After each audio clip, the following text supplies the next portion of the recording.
Έχουμε εδώ στο πλατό τον Παναγιώτη Νικολάου, ο οποίος είναι Διευθύνων Σύμβουλος της Protection Τεντόπανα και τον καλημερίζω, τον καλωσορίζω στο κανάλι της Ναυτεμπορικής. Καλή σας ημέρα, ευχαριστώ πολύ για τη φιλοξενία. Καλώς ήρθατε. Θα ήθελα να ξεκινήσουμε την κουβέντα μας. Θα πούμε και για την ιστορία και για την πορεία της εταιρείας σας, η οποία είναι μακρά και πλούσια. Αλλά θα ήθελα να ξεκινήσουμε με το κομμάτι της καινοτομίας. Είστε μια εταιρεία που εφαρμόζει μια διεθνή καινοτομία όσον αφορά τα υφάσματα σκίασης και τα τεντόπανα, με αυτό που ονομάζεται τεντόπανα Biotection. Πείτε μας τι είναι αυτό και πού ακριβώς βρίσκεται η καινοτομία. Ακριβώς. Η εταιρεία μας στοχεύει στην πράσινη παραγωγικότητα. Η νέα σειρά Biotection είναι η πρώτη βιώσιμη συλλογή τεχνικών υφασμάτων σκίας στην Ελλάδα. Η καινοτομία υπάρχει στο ότι, εκτός ότι παράγεται από ανακυκλωμένο πολυαστέρα, το οποίο είναι κάτι πρωτοποριακό, χημικά βασίζεται σε βιώσιμες πρώτες ύλες. Το μεγαλύτερο και πιο σημαντικό για μένα είναι ότι δεν παράγεται με τα λεγόμενα χημικά, τα πλαστικά, τα οποία το περιβάλλον δεν μπορεί να αποβάλει, τα PFAs. Μάλιστα. Είναι free PFAs. Άρα, χωρίς PFAs, με βιώσιμα ανακυκλωμένα υλικά, αυτή είναι μια πρωτοπορία που την εφαρμόζετε εσείς μόνο, είναι μια δική σας πρωτοβουλία? Ακριβώς. Έχουμε επιρροές από το εξωτερικό, αλλά σαν συνδυασμό στοιχείων είναι πρωτοποριακό. Και ελληνικό φυσικά. Μάλιστα. Πάμε τώρα να ξεκινήσουμε την χαρτογράφηση της πορείας της εταιρείας. Γιατί η Protection είναι μια εταιρεία που έχει παράδοση στην κλωστοϊφαντουργία από το 1960. Ακριβώς, ναι. Πείτε μας. Ξεκίνησα από τον πατέρα μου, Αριστίδη Νικολάου, με ένα υφαντήριο μικρό εδώ στην Αιωνία, το οποίο παρήγαγε... Και γείτονες. Και γείτονες, βέβαια. Μάλιστα. Εδώ είναι η γενέτειρα. Το οποίο παρήγαγε σεντόνι, τζιν της εποχής, και στην πάροδο των χρόνων και ανάλογα τις ανάγκες της αγοράς, φυσικά, όπως ξέρετε, εδώ στην Ελλάδα η σκίαση είναι κάτι πολύ σημαντικό. Λόγω της ηλιοφάνειας, της μεγάλης ηλιοφάνειας κατά τη διάρκεια του έτους, υπήρξε η ανάγκη να παράξει και τέτοιο ύφασμα. Αυτό οδήγησε σήμερα στην δημιουργία μιας κάθετης μονάδας τεχνικών υφασμάτων με όλα τα στάδια παραγωγής, πολύ επιτυχημένη. Σε αυτή την πορεία, οι βασικότεροι σταθμοί ποιοι ήταν, δηλαδή πού εντοπίζετε τους καταλύτες της ανάπτυξής σας? Ποια ήταν τα σημεία που η εταιρεία έκανε τα μεγάλα της άλματα πρόοδου?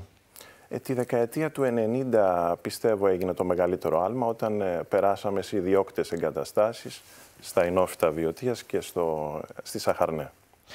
Και έκτοτε εσείς αναλάβατε τη διεύθυνση της εταιρείας πρόσφατα, πότε μπήκατε στο τιμόνι? Ναι, μετά το θάνατο του πατέρα μου το 2010 είμαι στη διοίκηση και έκτοτε συνεχίζω με την αδερφή μου, τη μητέρα μου, είναι οικογενειακή επιχείρηση. Τώρα, ο χώρος που αφορά την σκίαση, είπατε και εσείς προηγουμένως ότι είναι ένας χώρος που ειδικά στην Ελλάδα είναι πολύ σημαντικός, γιατί υπάρχει όλη αυτή η ηλιοφάνεια και η σκίαση με τα τεντόπανα είναι ένα από τα βασικά εργαλεία που χρησιμοποιούν οι Έλληνες για να προστατεύσουν ενεργειακά τα σπίτια τους και τα κτίρια τους. Αυτό ισχύει και στο πώς πριμοδοτείται αυτή η ενέργεια, η εγκατάσταση αυτών των τεντοπάνων από την κυβέρνηση, από την ελληνική πολιτεία? Πιστεύω ότι δεν έχει εκτιμηθεί ακόμα όσο θα έπρεπε.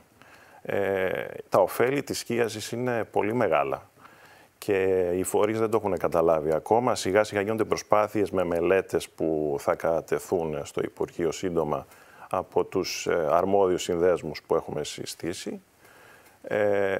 Είναι τεράστια τα ωφέλη και σίγουρα πρέπει να αλλάξει λίγο η πορεία ως προς την πριμοδότηση εγκατάστασης συστημάτων σκίασης. Φανταστείτε μια απλή τέντα σε ένα μπαλκόνι μπορεί να εξοικονομήσει έως και 60% της ενέργειας για την ψήξη του χώρου του σπιτιού. 60%? Ναι. Αυτά είναι μελέτες, δεν είναι το κεφάλι μας, έτσι.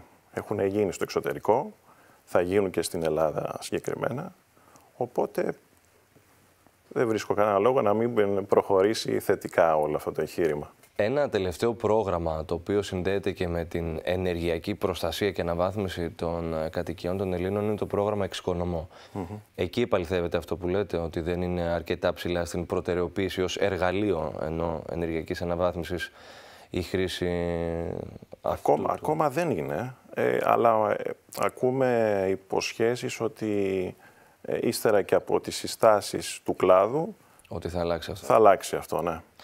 Κατά τα άλλα, υπάρχουν άλλες προκλήσεις που εντοπίζετε στον κλάδο ή ακόμα και ευκαιρίες αυτή την παρούσα στιγμή?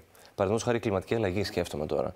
Η κλιματική αλλαγή που αυξάνει την μέση θερμοκρασία, δεν αυξάνει και την ανάγκη για ή καινούρια ή καλύτερα τεντόπανα?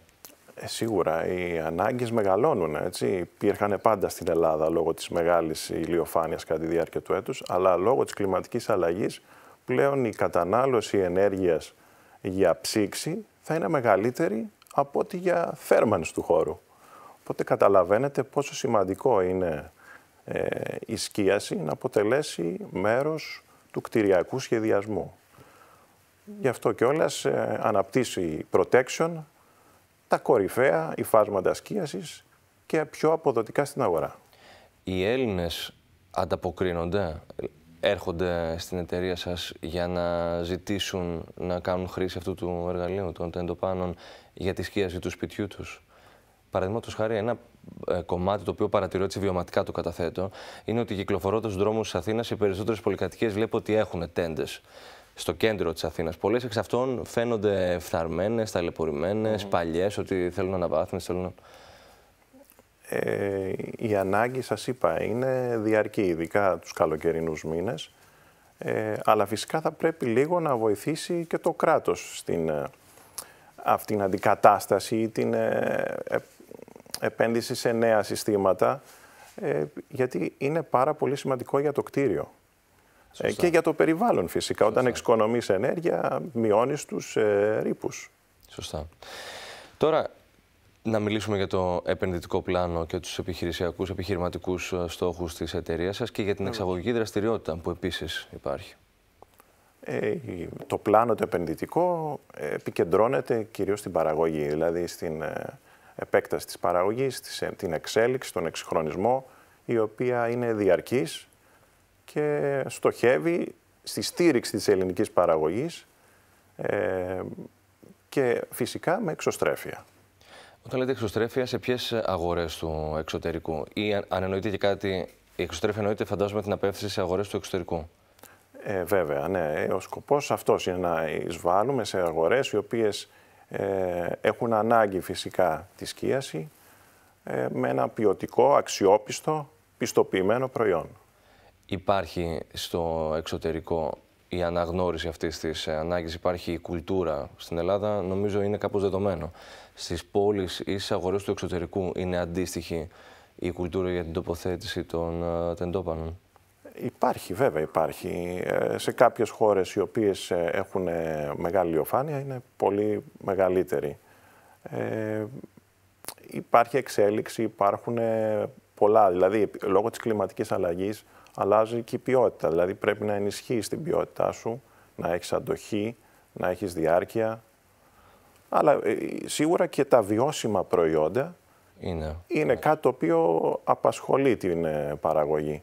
Επειδή μιλήσατε για την ανάγκη αναβάθμισης και της τεχνολογίας, αν καταλαβαίνω στο αυτό που είπατε, της τεχνολογίας δημιουργίας και παραγωγής των τεντών, εκτός από το κομμάτι της πράσινης παραγωγής, που είναι κάτι το οποίο εσείς το πετυχαίνετε με τα τεντόπανα Biotection, σε σχέση... Πράσινη παραγωγή, να σημειώσω ότι σημαίνει και επένδυση σε ανανεώσιμες πηγές ενέργειας. Δηλαδή έχουμε εγκαταστήσει φωτοβολταϊκό πάρκο. Πολύ ενδιαφέρον. Και έχουμε εφαρμόσει μεθόδους παραγωγής οι οποίες απαιτούν το μικρότερη δυνατή κατανάλωση φυσικών πόρων, δηλαδή νερού. Το φωτοβολταϊκό πάρκο που έχετε εγκαταστήσει καλύπτει ποιο μέρος των ενεργειακών σας αναγκών? Αυτή τη στιγμή καλύπτει ένα 60%. Στο μέλλον με επεκτάσεις θα δούμε, δηλαδή πόσο μπορούμε να φτάσουμε. Αλλά είναι μεγάλες οι καταναλώσεις, οπότε το 100% θα χρειαστεί επιπλέον επενδύσεις για να το φτάσουμε.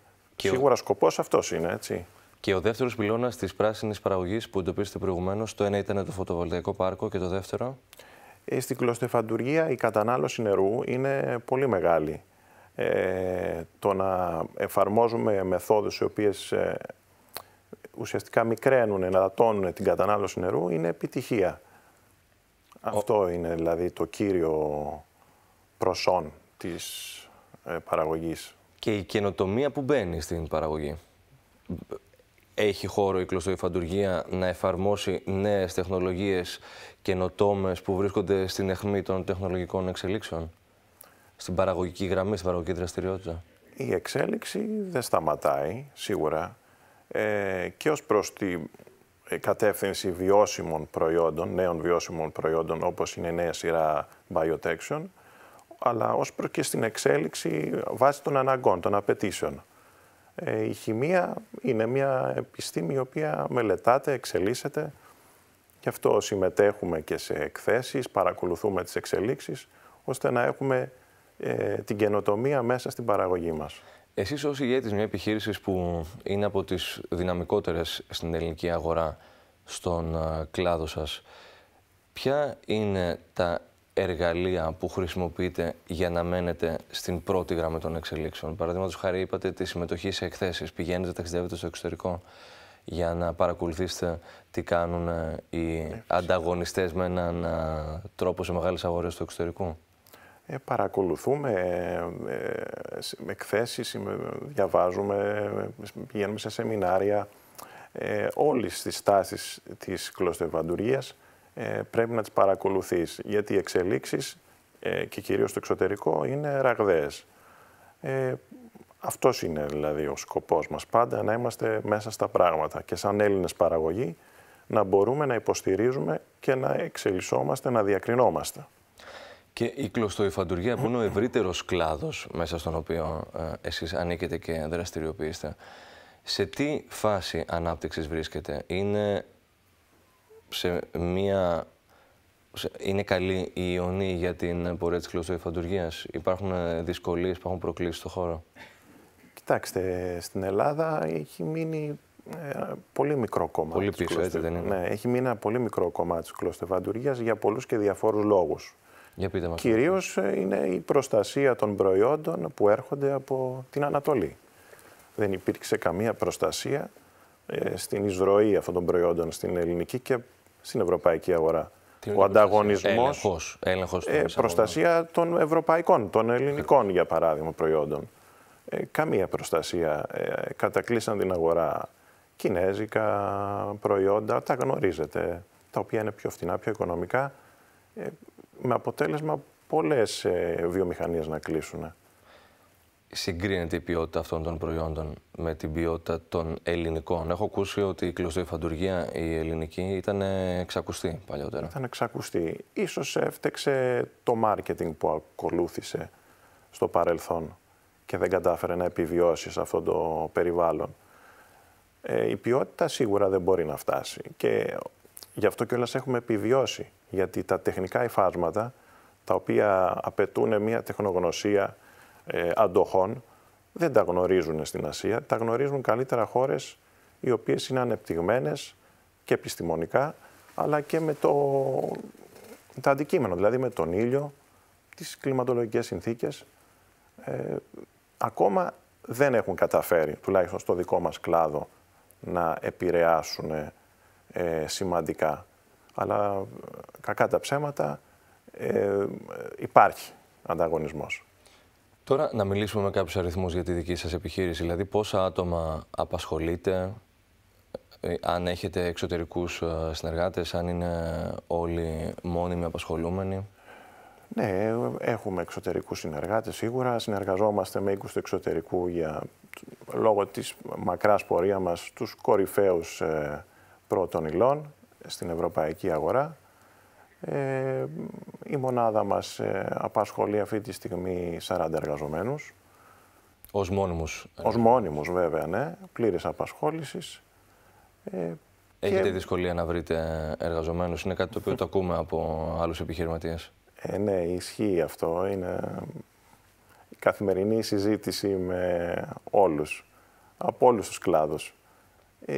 Δεν ξέρω τι συμβαίνει. Είναι κάτι το οποίο πρέπει να λάβει η κυβέρνηση πολύ σοβαρά. Γιατί αυτό καθορίζει και το μέλλον μας, έτσι, σαν παραγωγική δύναμη, σαν ελληνική παραγωγική δύναμη. Η δυσκολία εξέβρεσης εργαζομένων πού οφείλεται κατά τη γνώμη σας και αφορά περισσότερο τους εργαζόμενους χαμηλής ή υψηλής εξειδίκευσης, πολύ τα διοικητικά στελέχη ή τους ανθρώπους που δουλεύουν στην παραγωγική γραμμή? Το εργατικό δυναμικό έχει μεγάλη έλλειψη. Το τεχνικό δυναμικό επίσης. Πιστεύω ότι οι νέες γενιές ίσως έχουν κατευθυνθεί προς άλλα επαγγέλματα. Δύσκολα βλέπεις νέα παιδιά τα οποία θέλουν να εξειδικευτούν σε μηχανές, σε μηχανικές εφαρμογές, σε φάμπρικα, σε εργοστάσια. Κοιτάνε πιο πολύ το ιντερνετικό κομμάτι, τις τεχνολογίες. Μια συζήτηση που έχει ανοίξει και άνοιξε και με αφορμή τις εκλογές στον ΣΕΒ, καθώς είναι αρκετά ψηλά στην ατζέντα του νέου Πρόεδρου του κ. Θεοδωρόπουλου, που είναι η επαναλειτουργία των τεχνικών σχολών. Εσάς, πώς σας ακούγεται αυτό? Είστε ένας άνθρωπος που τρέχει και λειτουργεί μια επιχείρηση που νομίζω ότι χρειάζεται ανθρώπους, όπως είπατε μόλις, με τεχνική εξειδίκευση. Θα μπορούσε να βοηθήσει αυτό στην εξέβρεση αυτών των εργαζομένων που λείπουν αυτή τη στιγμή από την αγορά? Σίγουρα θα βοηθούσε. Φανταστείτε ότι υπήρχε τμήμα κλωστοεφαντουργίας στην Ελλάδα και το οποίο έκλεισε. Υπήρχε το τεχνολογικό τμήμα ΤΕΙ κλωστοεφαντουργίας. Αυτό έκλεισε το 2016. Οι ανάγκες παραμένουν όμως, έτσι δεν είναι? Δηλαδή, οι σπουδές που έκανε κάποιος εκεί, φαντάζομαι ότι είναι ακόμα απαραίτητες για τον κλάδο. Φυσικά είναι απαραίτητες και δυσέβρετες. Αλλά σας είπα ότι είναι θέμα βούλησης ευρωπαϊκής, κυβερνητικής, ελληνικής. Θα πρέπει να υπάρχει μεγαλύτερη μέριμνα για τα τεχνικά επαγγέλματα. Σύμπραξη των τμήματων τεχνολογικής εκπαίδευσης με τις εταιρείες. Αυτό θα πρέπει να το δούμε. Δηλαδή, πρακτική εφαρμογή τεχνικών επιστημών στις εταιρείες, στις παραγωγές. Είναι κάτι το οποίο θα βοηθούσε. Είναι, νομίζω, απαραίτητο. Μακάρι να συμβεί. Αυτό έχει ενδιαφέρον που λέτε, δηλαδή το πώς θα μπορούσε να δημιουργηθεί ένας διάβλος επικοινωνίας μεταξύ των εκπαιδευτικών ακαδημαϊκών δομών, έστω των τεχνικών σχολών, και της πραγματικής αγοράς, ώστε οι σπουδαστές να μπορούν να καταλάβουν και το άμεσα πρακτικό επαγγελματικό ενδιαφέρον που θα είχαν οι τεχνικές σπουδές, αλλά να μάθουν και τη δουλειά στην πράξη, κάνοντάς τη μέσα σε ένα εργοστάσιο, σε μια μονάδα παραγωγής, όπως παραδείγματος χάρη είναι η δική σας. Βέβαια, η πρακτική είναι το νούμερο 1. Δηλαδή είναι ένα άλλο πανεπιστήμιο. Αν συνδυαστούν αυτά τα δύο, μόνο καλό μπορεί να γίνει για την οικονομία. Κύριε Νικολάου, μια άλλη ερώτηση είναι, επειδή βάλατε και εσείς το θέμα του ότι τα νέα παιδιά έχουν άλλη επαγγελματική κατεύθυνση που δεν περιλαμβάνει τόσο πολύ τα τεχνικά επαγγέλματα, περιλαμβάνει περισσότερο άλλα επαγγέλματα που μπορεί να θεωρούνται πιο σύγχρονα. Η μισθολογική κατάσταση ή η κατάσταση γενικώς των συνθηκών εργασίας σε μια επιχείρηση όπως είναι η δική σας είναι ελκυστικές για έναν νέο εργαζόμενο? Θα ήταν ελκυστικές για έναν νέο εργαζόμενο να επιλέξει κάτι τέτοιο? Φυσικά. Οι μισθοί αναγκαστικά και σε τεχνικά πλέον επαγγέλματα ανεβαίνουν κάθε χρόνο. Εμείς κάνουμε αυξήσεις κάθε χρόνο σε όλους τους μισθούς. Είναι απαραίτητο. Μα και ο κόσμος, πλέον και ο κόσμος δεν βγαίνει με αυτή την ακρίβεια. Σωστά. Τώρα κλείνοντας, θα ήθελα να σας κάνω μια ερώτηση που αφορά περισσότερο το χαρακτήρα της επιχείρησής σας, που είναι μια οικογενειακή επιχείρηση. Πώς είναι για εσάς να αναλαμβάνετε, να βρίσκεστε στο τιμόνι μιας οικογενειακής επιχείρησης που φαντάζομαι ότι μπορεί να έχει και ευκολίες αλλά και δυσκολίες, δεδομένου του ότι συνεργάζεστε με άτομα της οικογένειάς σας και δεν συνεργάζεστε στο πλαίσιο μιας ψυχρής συνεργασίας απλά με κάποιους συνεργάτες επαγγελματίες? Αυτό προσθέτει στην δυναμική της διοίκησης ή έχει και δυσκολίες? Όλα έχουν δυσκολίες, σε όλες τις οικογενειακές επιχειρήσεις υπάρχουν αυτές οι δυσκολίες, αλλά στο τέλος της ημέρας είναι κάτι το οποίο είναι ευλογία να εργάζεσαι με την οικογένειά σου και να μπορείς να συνεννοείσαι, να παράγεις, να δημιουργείς. Και να έχεις κοντά σου τους ανθρώπους στους οποίους βέβαια, που εμπιστεύεσαι και τα πάντα. Κύριε Νικολάου, σας ευχαριστούμε πολύ για την παρουσία σας στο Ναυτεμπορική TV. Να έχετε μια καλή μέρα. Και εγώ ευχαριστώ πάρα πολύ.